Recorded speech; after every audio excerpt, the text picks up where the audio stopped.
some sort of nuts and bolts type questions. Just I'm a simple guy. I like to ask simple questions, and the audience has been asking. I'm going to try to sort of consolidate and paraphrase to get as much of these concepts down as possible. So you might not know this one, but it's worth throwing out anyway.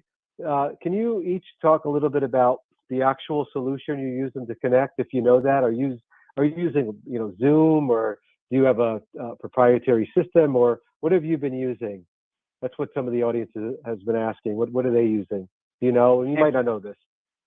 It's a great question, actually, because it just came up yesterday when I was talking to a lawyer about a proceeding that's coming up, and the lawyer was expressing the view that his client prefers Microsoft Teams, but he knew that my company uses particularly Zoom, and most of the courts are now using Zoom, although I know that the California Court of Appeal uses a different platform.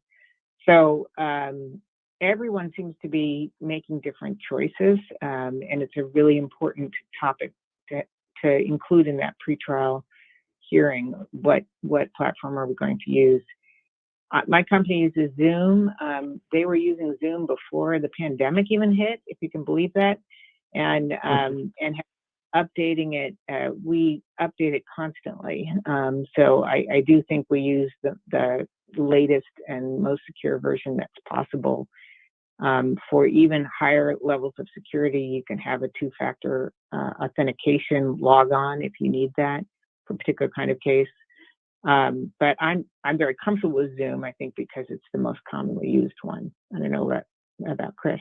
Kind of as you were saying, every court is using a different platform. I know LA Connect, which ties to Teams, for Orange County Court, which ties to Zoom. But there's ways of getting to the platform that are different, right? So accessing website, going on through the website, and then kind of gets you to the platform that you need to go. So that we, at the firm, we use Teams. We have clients who use both.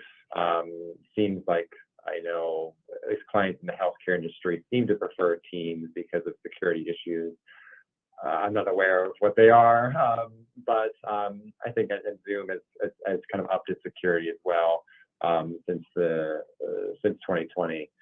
But everyone uses something different. The one thing I would say is download whatever app or your program that you're going to be using, because that can affect things if you're trying to use it through a browser.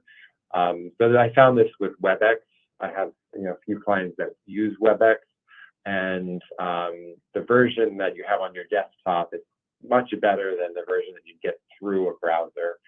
So that's my preference, is to make sure that you have it downloaded and you're ready to go once the hearing starts.